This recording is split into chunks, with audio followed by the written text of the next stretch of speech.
बीवियां सबके बुरी है, हाँ, पति सबके बुरे हैं, ये तो मैं अपने पति को दिखाऊंगी। भाई खुद तो देखो, खुद तो समझो बात क्या हो रही है यहां पर। तो अगर सामने वाला नहीं समझ रहा है, अब क्या करें? एडजस्टमेंट होती है वहीं पे। अब आ गया एडजस्टमेंट करो। अब एडजस्टमेंट कब तक करोगे और किस हद तक करोगे? क्योंकि अगर if you are talking about adjustment, तो अगर वंस यू स्टार्ट एडजस्टिंग, तो सामने वाले की एक्सपेक्टेशंस आपसे बढ़ती है कम होती है? हाँ, आपकी इमेज ऐसी बन जाएगी, और ये तो बहुत ही अच्छी है, ये तो एडजस्ट कर लेती है। अब पूरी दुनिया आपको एडजस्ट ही करवाती रहेगी अपने हिसाब से, और ये बुरी तरीके से फंसेगी कहीं ना कहीं जा करके, क्योंकि कभी ना कभी एक लिमिट होती है ना, रस्सी को खींचने की एक लिमिट है, कभी ना कभी टूट जाएगी। तो अब क्या किया जाए? अब यहां पे अगर आपकी प्रायोरिटी सेट है कि इन रिलेशनशिप्स में से सबसे इंपॉर्टेंट ये है, number 1, number 2, number 3, number 4, number 5, और बहुत बार क्या होगा, आप देखोगे कोई दूर के रिश्तेदार आपके घर में आए, उनकी वजह से आप अपनी बीवी से लड़ रहे हो। पागल नहीं हो? खुद सोचो, मतलब वो क्या मजे लेने के लिए आए, वो तो आए आपको लड़वाने के लिए है। तो यू मस्ट प्रायोरिटाइज। हो सकता है कोई 100वें नंबर के बंदे की वजह से आप पहले वाले से लड़ रहे हो, तो पहले तो इसको आपने प्रायोरिटाइज किया। अब ये जो पहले नंबर पे है पर्सन, यही सबसे इंपॉर्टेंट है ना आपके लिए। इस रिलेशनशिप को पूरी जिंदगी चलाने के लिए क्या क्या ऐसी क्वालिटीज हैं या क्या क्या ऐसी कंडीशंस हैं जहां पे मैं कोई कॉम्प्रोमाइज करने को तैयार नहीं हूं। For example, extra marital affair, I will not compromise under any circumstances. It must be very clear, नहीं तो वो एडजस्टमेंट कहां तक जाएगी उसकी कोई लिमिट नहीं है जी। सामने वाला तो कहेगा एडजस्ट करो। तो आपने वहां पे प्रायोरिटाइज कर दिया कि ये चीज है जो सबसे इंपॉर्टेंट है इस रिलेशनशिप को एंड तक ले जाने के लिए, ये नंबर 1 पे है, ये नंबर 2 पे है, ये नंबर 3 पे है, नंबर 4 पे है, नंबर 5 पे है, नंबर 10। तो 10वें नंबर की अगर कोई चीज है उसकी वजह से तो हम नहीं लड़ रहे कहीं, बट अगर कोई पहले नंबर की चीज है तो अब क्या करोगे? एडजस्ट करोगे? वहां पे लड़ना पड़ेगा, तो लड़ने के लिए तैयार रहो। You must be very clear कि ये पहले नंबर पे है, इस रिलेशनशिप को अगर एंड तक चलाना है, ये आपने क्लियर सामने वाले को बताया हुआ है कि I will not be able to compromise on this, मान लो ट्रस्ट, और दिस, और दिस। मान लो तीसरे नंबर पे कोई है प्रॉब्लम, वो तीसरे नंबर पे क्या हो सकती है? बदतमीजी से बात करना। रिस्पेक्ट इंपॉर्टेंट है, लेकिन ट्रस्ट के जितनी नहीं है ना, क्योंकि वो तीसरे नंबर पे है, तो आपको पता है यहां पे कॉम्प्रोमाइज किया जा सकता है। जब दो लोग साथ में आते हैं रिलेशनशिप में, तो लड़ाई झगड़ा भी हो जाता है, कभी कभी बहुत ज्यादा भी हो जाता है। ये सब पार्ट ऑफ गेम है, ज्यादा वहां पे सेंटी नहीं होना है बैठ करके कि ऐसा कैसे बोल दिया तूने मुझे। अरे बोल दिया, वो भी भूल गया, तू भी भूल जा। समझे मैंने क्या बोला है? कि ऐसा तो नहीं है कोई सिचुएशन है जो तीसरे नंबर पे है, उसकी वजह से आप रिलेशनशिप को ही खत्म कर रहे हो। प्रायोरिटाइज किया है हमने या नहीं किया है? ज्यादातर लोगों ने नहीं किया है, ऐसा सोचते ही नहीं है। लड़ रहे होते हैं छोटी छोटी चीजों की वजह से कि तुम मुझे प्यार नहीं करते। प्यार क्या होता है? What do you mean by love? प्यार नहीं करते, प्यार कर।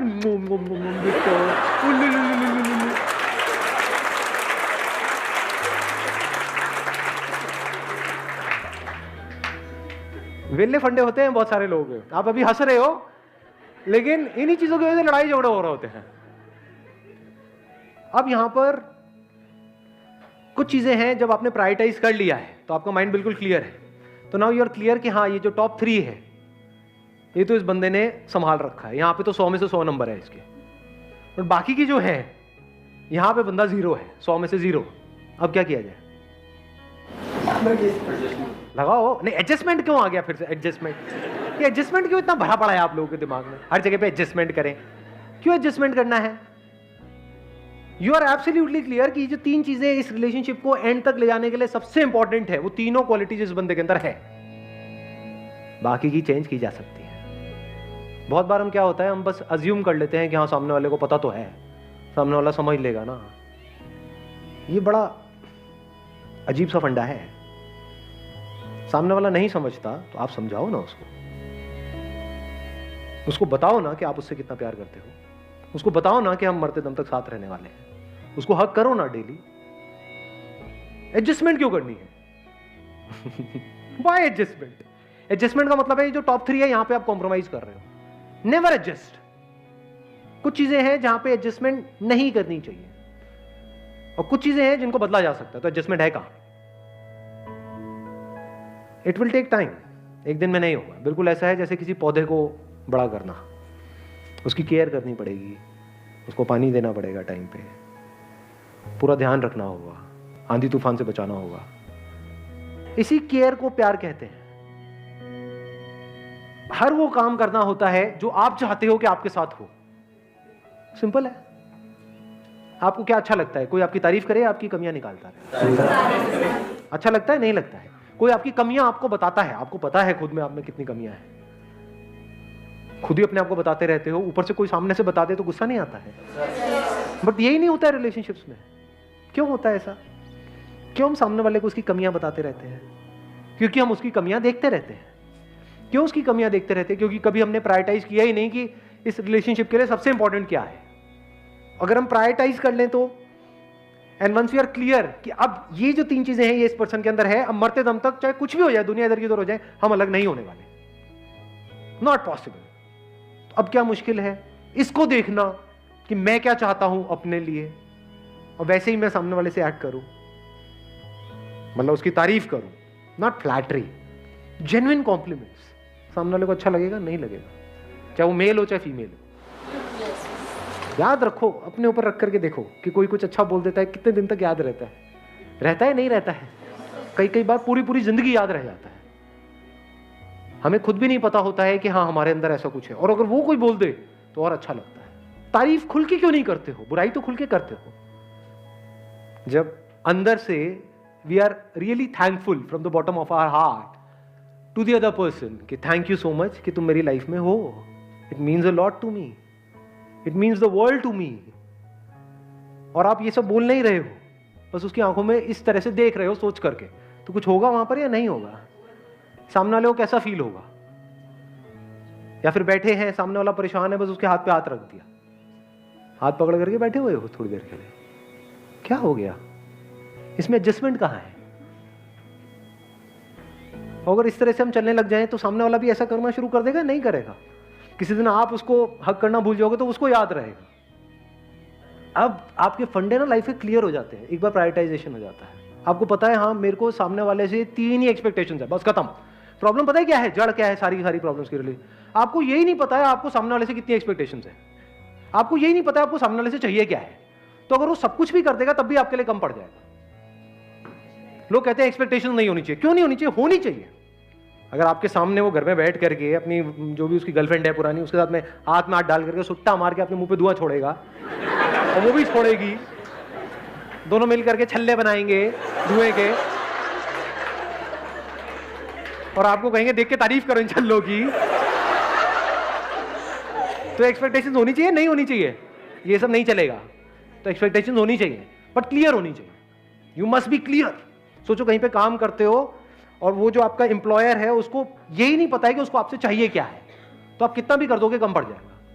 अगर वो पहले ही प्रॉपर्ली डिफाइन कर दे कि भाई तुझे महीने में ये 4 काम करने हैं और इसको 4 को अच्छे से करना है, ये किया तो तू एक अच्छा एम्प्लॉय है, नहीं किया तो एक खराब एम्प्लॉय है। वंस दैट इज क्लियर तो छोटी मोटी चीजें मैटर ही नहीं करती हैं। कभी सामने वाले ने कभी गुस्से में है, उसका मूड खराब है, उसने चिक चिल्ला करके कुछ बोल दिया, तो अगर तो कोई प्रायोरिटी सेट है ही नहीं, ये टॉप 3 है ही नहीं माइंड में, तो क्या होगा? वहां पे लड़ाई झगड़े शुरू हो जाएंगे, फिर पूरा पास्ट निकल करके सामने आ जाएगा। अगर प्रायोरिटाइजेशन हो रखा है तो क्लियर है कि हाँ ये इन टॉप 3 में कहीं पर भी नहीं है, बोल दिया थोड़ा बहुत, क्या हो गया?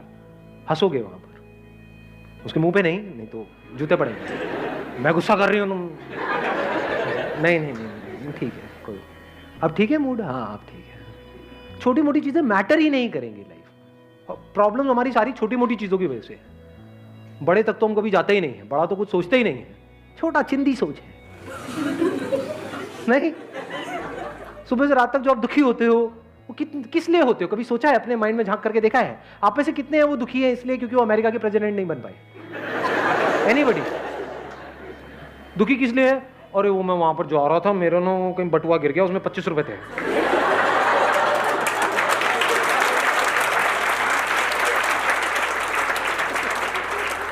चिंदी सोच, चिंदी दुख। अबे दुखी होना है तो बड़ी चीजों के लिए हो ना लाइफ में, छोटी मोटी चीजों के लिए दुखी होते रहते हैं, उसी में हमारी लाइफ निकल जाती है पूरी की पूरी। तो वंस दैट इज क्लियर तो आप छोटी मोटी चीजों की वजह से लड़ोगे झगड़ोगे ही नहीं। चीज़ों को सामने वाले को बड़ी आसानी से दे दोगे। जैसे शादी के बाद क्या होता है, शादी के बाद अगला स्टेप क्या है? अबे हंस क्यों रहे हो? मतलब बेबीज, हाँ ठीक है, बीच के स्टेप्स को स्किप करो, बेबीज, हाँ।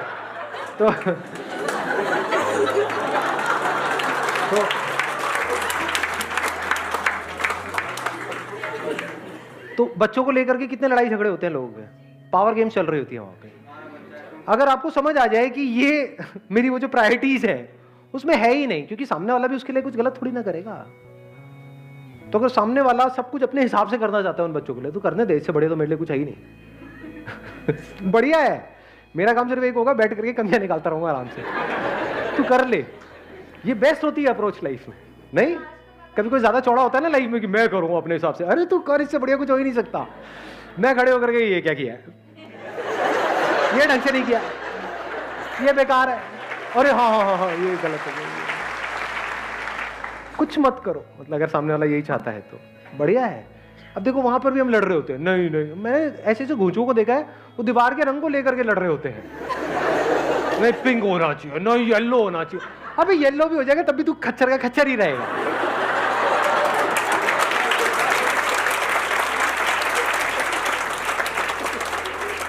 तो वहां पर बड़ा हल्का फुल्का हो जाता है सब कुछ। हंस लो हंस लो, कोई नहीं, रोक करके क्या करोगे, निकल जाने दो हंसी को। और एक और चीज वहां पे आपको बता देता हूं लाइफ का, last but not the least. सबसे इंपॉर्टेंट क्या है एक रिलेशनशिप को अगर आप पूरी लाइफ के लिए चलाना चाहते हो तो? नहीं नहीं, ये सब थ्योरेटिकल बातें हैं, अंडरस्टैंडिंग ये वो। सबसे इंपॉर्टेंट है सेंस ऑफ ह्यूमर। अपने एक्सपीरियंस के बेस पे बोल रहा हूं।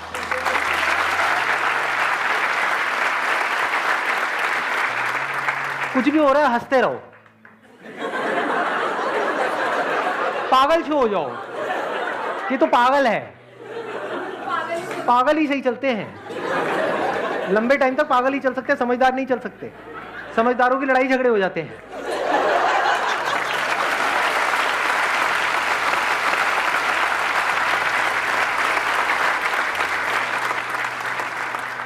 Sense of humour. अब वो सेंस ऑफ ह्यूमर कब आपके अंदर हो सकता है, कभी सोचा है? ये सेंस ऑफ ह्यूमर मर जाता है बहुत लोगों में, शादी के बाद तो बिल्कुल ही मर जाता है।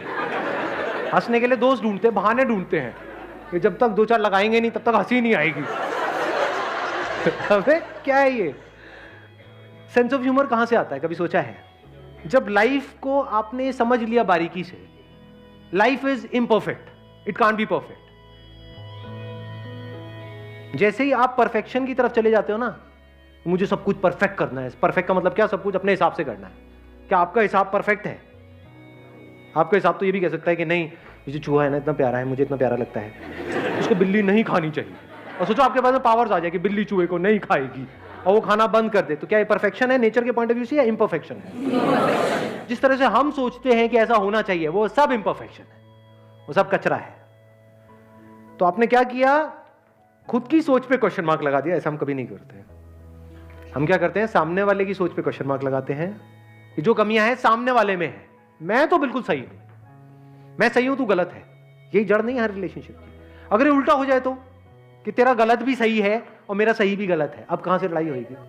बशर्ते वो जो टॉप 3 है उस पर आप कॉम्प्रोमाइज नहीं कर रहे। छोटी मोटी चीजों में सब में हाँ ठीक है, सब सही है, मतलब इम्परफेक्शंस में भी आप हंस रहे हो, उसको सेंस ऑफ ह्यूमर बोलते हैं। खुद पे हंस रहे हो, जो हरकतें हो रही है उस पे हंस रहे हो, जो कुछ हो रहा है, मतलब आप पूरी कोशिश कर रहे हो कुछ ठीक करने की, तब भी वो खराब ही होगा, उस पे हंस रहे हो ना। अपनी नाकामी पे हंस रहे हो, अपनी बेवकूफियों पे हंस रहे हो।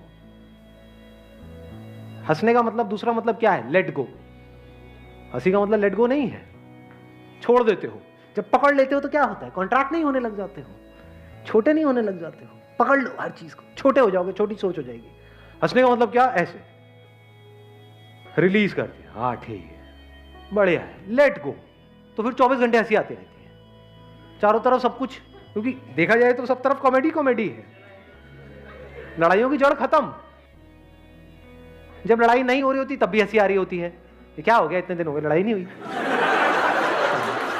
और लड़ाई हो रही होती है तो हंसी आती आती है, हंसते खेलते रहो, इसमें क्या दिमाग लगाना है, इसमें मुश्किल क्या है? आसान है। आसान है मुश्किल है? आसान है मुश्किल है? Thank you so much, wish you all the very best.